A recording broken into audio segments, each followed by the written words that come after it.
Hey y'all, welcome back to another video. I am back in the garden because you see these pumpkin leaves behind me? We're gonna cook those up. So I don't know why we're not eating our leaves.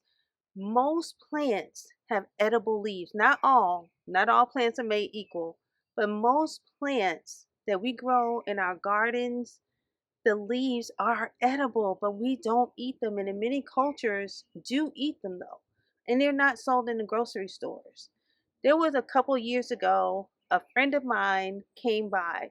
We had gone on vacation, and when we came back from vacation, we had pumpkins growing in our compost because we weren't home to turn the compost. She's from Zambia, and she saw those big, beautiful leaves, and she was like, "Can I please have some?" I was like, "Girl, take as many as you want. Let me show you. I have some growing right now." Even these are beets. Beet leaves are edible. I love to do with these is either I juice them or I just cook them, or I even like to make wraps with them. Carrot leaves, great for chimichurri. Squash leaves are edible. Tomato leaves, cherry leaves. Y'all already know about Swiss chard. So I'm gonna harvest a few of the leaves and we're gonna go inside and cook them. Now I'm going to use some long leather gloves and a really good pruner because the stems are really thick and they're a little prickly.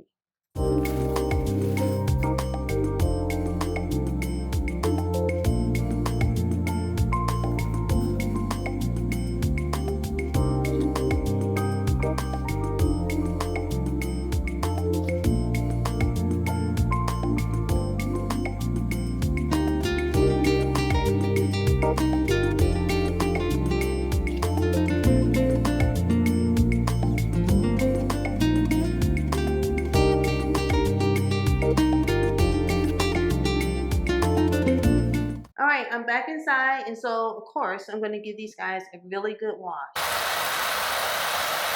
I'm going to add a little bicarbonate soda, otherwise known as baking soda. Just sprinkle that over, and this is just to get any bugs. Just going to give the leaves a really good cleaning, and then I'm going to take these prickly stems off.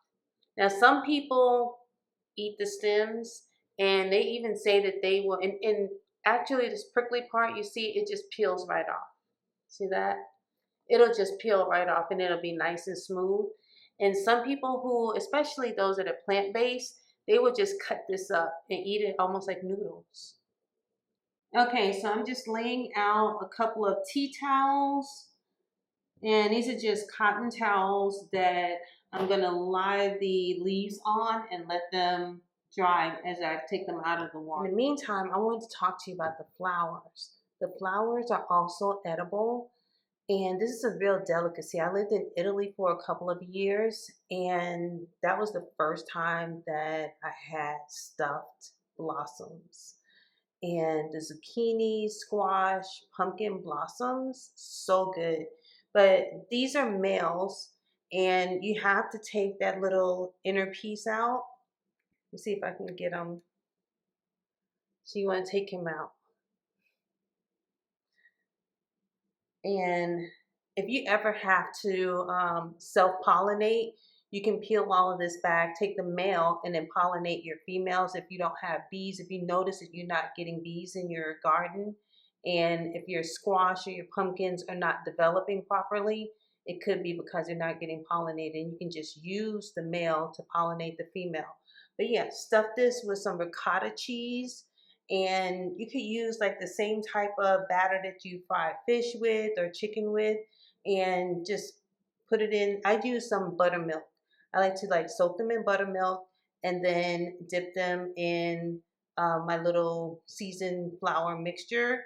Is I usually use like a mixture of flour, cornmeal, and cornstarch.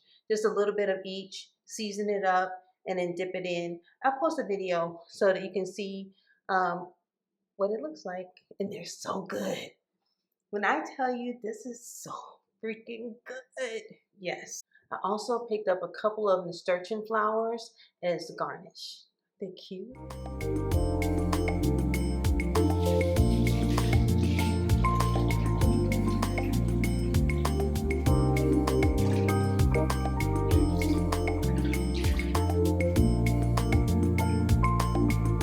Make sure you examine your leaves. These are beautiful leaves. Oh my gosh.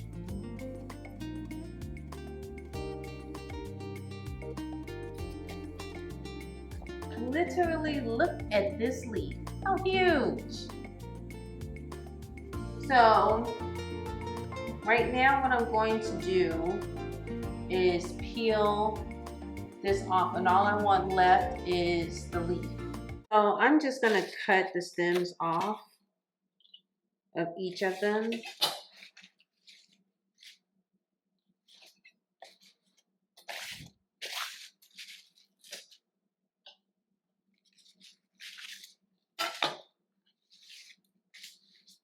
And then I'm going to place them on top of each other. It's going to make it easy to julienne them up.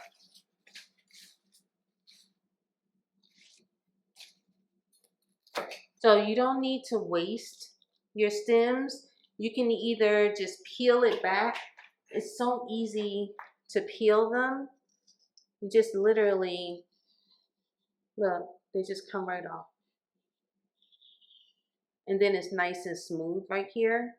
So you can literally peel this off if you want to cook these and then just cut these up. Like I said, some people will cut them and then use them like they do, like almost like macaroni or a rigatoni noodle, and put them in like a spaghetti sauce or something, or just saute them in olive oil and garlic. So good. But I'm not going to do that today. Actually, what I'm going to do with these is I'm going to cut them up and then I'm going to freeze them and I'm going to make stock with them. So I have the leaves all stacked up and I have them on the dull side, the vein side up, because now we're going to roll. We're going to roll them like they're a cigar. It's okay if they break. Don't worry about it. So I have them rolled nice and tight, just like if you were doing collard greens. What's that on there? Still got something on there. All right, so just like if you were rolling collard greens, I have them rolled nice and tight, and we're just gonna julienne them. But I'm gonna cut them a little smaller than I would if I were making collard greens.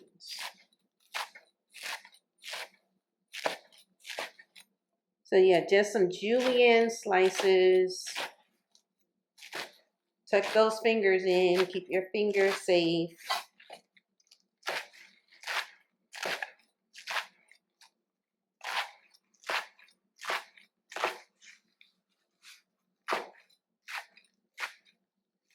All right, a couple more chops and we are done with that. All right. So I have everything all nice and chopped. I'm gonna sit this to the side. I have a little piece of onion that I've already had in the fridge. And then I have some garlic.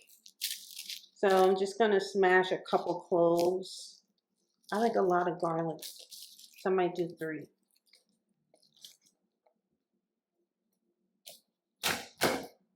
We're gonna mince this garlic, so I don't mind smashing it up.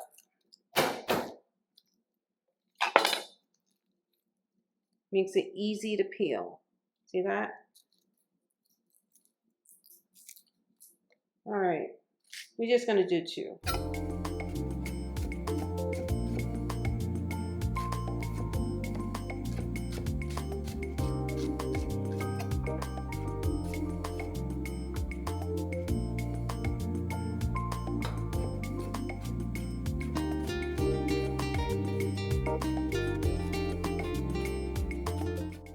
All right, we got the garlic minced up nicely. Now I'm gonna go in with the onion.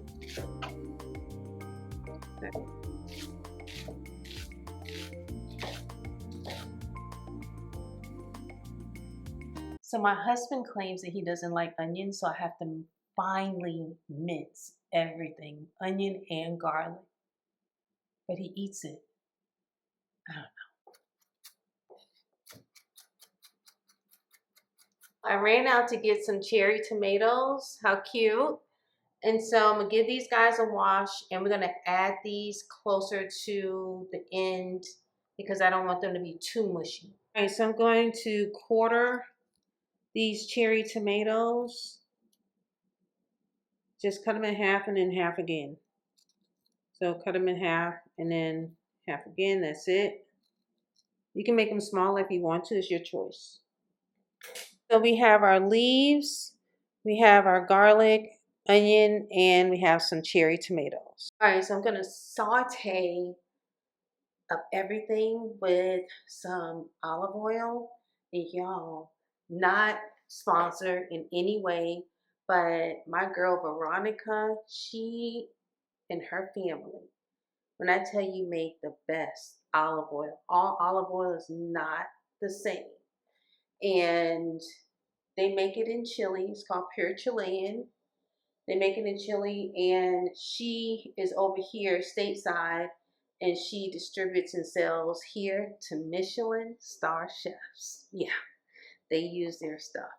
But they actually come to one of our local farmers markets maybe once a month or once a quarter, not that often. And then they're there during the Christmas market. So, and people buy it by the case. I don't do, I have a few of their items. I also have their white and black truffle oil, the blood orange olive oil, and then the balsamic vinegar. Mwah, so good. Okay, so I like to get my pan nice and hot first. And then I'll turn it down to like a medium because I don't want to scorch the garlic or the onion. Okay, so I'm gonna add the olive oil, probably about a good tablespoon. All right, we'll go in with the onions and the garlic. Get it moving because you don't want it to burn.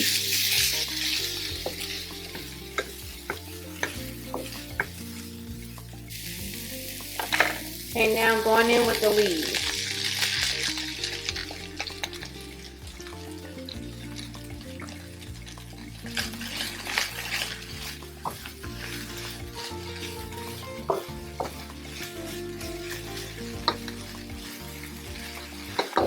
I'm going to add like a cup.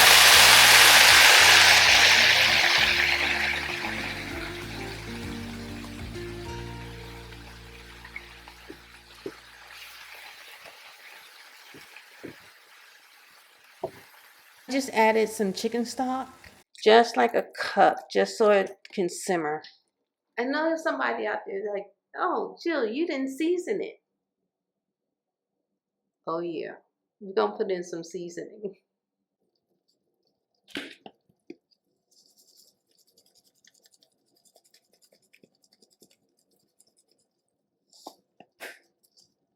Now you can add whatever seasoning you want.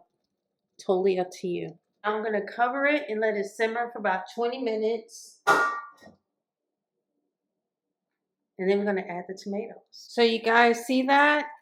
It cooks up a lot like spinach and it gets very tender. Now I'm going to go in with those tomatoes.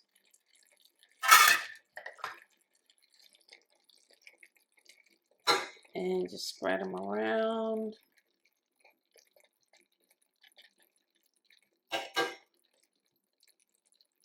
Lid back. So I'm just going to cook it just another 5 minutes. Let it simmer with the tomatoes just so that the flavors of the tomatoes can marry in there. And then they can stew down just a little. All right, guys. So while I'm waiting, I'm decided to make myself some refreshing water. And I have some mint from outside, some lemon, some lime, ice, and a bottle of water.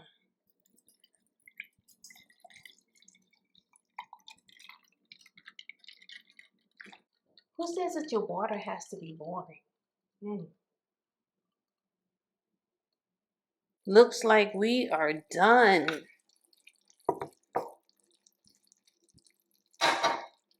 Guys, with any recipe, you can make it your own. So whatever seasoning you want, if you want to add some other herbs into it, or even okra. I've even had it with okra in here.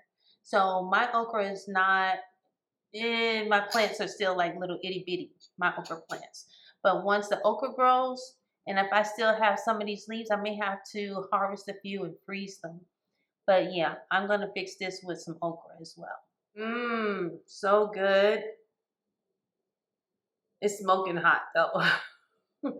But this would be so good with some pepper sauce. If you're from the South, you know, you pickle your peppers and use that pepper sauce vinegar on your greens. So good. But I don't like my vegetables too mush. If you want it cooked longer, this is really like a consistency of spinach, right? So you can cook it longer if you need it longer, but I think it's pretty soft and it doesn't take as long as collard greens do to cook. But yeah, the taste, the flavor, and the texture is very much giving spinach. So y'all drop a comment and let me know. Let me know first off if you are from a culture that cooks pumpkin leaves. How do you cook them? And then if you haven't ever tried pumpkin leaves, would you use your pumpkin leaves? Let me know. Because y'all can also stuff those leaves just like you would stuff grape leaves. So in Italy, when I lived there, they stuffed the grape leaves. And I also will stuff my leaves as well with I'll make a dirty rice one night and then we'll have whatever we have left over. I'll take that with mushrooms and chop them up, saute them, and stuff them and roll them up into the leaves. So, so good, y'all. And once again, thank y'all for joining me. I hope that this was helpful, that y'all start using your leaves. We're going to also talk about leaves that are edible, like strawberry leaves, blueberry leaves, that you can make tea with those leaves because those leaves are sold in tea shops for a lot of money. All right, so thank y'all for spending time with me, and I'll see y'all in the next video.